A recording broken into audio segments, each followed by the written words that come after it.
Assalamualaikum warahmatullahi wabarakatuh. Salam sejahtera bagi kita semua.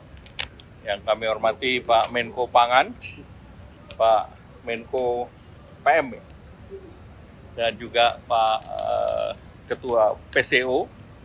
Pertama tadi dalam rapat terbatas Bapak Presiden memberi arahan terkait dengan perkembangan perekonomian dan perkembangan perekonomian dengan pertumbuhan 5,12 kita ini menjadi salah satu yang tertinggi di kawasan G20 maupun ASEAN. Dan dari pertumbuhan dari Februari ke Februari yang utama terjadi peningkatan penyerapan dari tenaga kerja. Jadi jumlah penduduk yang terserap di angkatan kerja itu 97,73% atau 3,59 juta orang di tahun tersebut.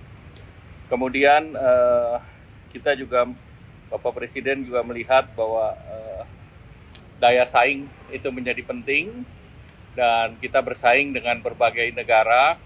Oleh karena itu kemudahan perizinan berusaha harus segera didorong. Dan pemerintah telah mengeluarkan PP yang terkait dengan kemudahan perizinan yang menggunakan metode fiktif positif. Nah, ini perlu disosialisasikan dengan seluruh kelembagaan agar sistem perizinan yang di OSS itu bisa berjalan dengan baik. Kemudian untuk semester 2 pemerintah perlu mendorong konsumsi rumah tangga dan daya beli agar pertumbuhan bisa terjaga, dan beberapa program unggulan yang sedang didorong antara lain tentunya mendorong investasi dan ekspor melalui kawasan, kemudian juga implementasi daripada kredit. Kalau untuk perumahan ada FLPP, kemudian juga baru diluncurkan KUR perumahan. KUR perumahan itu kreditnya bersifat revolving, dengan 5 miliar bisa di-revolve 4 kali, sehingga bisa disiapkan sampai dengan 20 miliar. Nah, itu untuk mendorong sektor konstruksi, dan itu melibatkan hanya kontraktor yang UMKM. Jadi non-kontraktor UMKM itu diharapkan mereka untuk perumahan yang bukan memanfaatkan KUR tersebut. Nah, dari 5 miliar itu bisa membangun sekitar 40 tipe perumahan. Kemudian pemerintah juga melanjutkan PPNDTP yang 100% itu sampai dengan akhir tahun ini. Dan itu untuk pemilikan perumahan sampai dengan 2 miliar.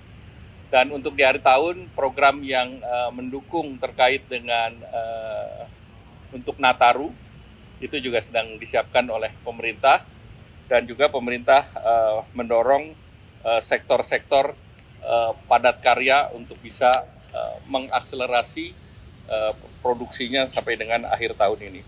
Kemudian tentunya kalau terkait dengan APBN 2026 nanti akan dibahas tersendiri dan disampaikan Presiden pada tanggal 15 Agustus nanti.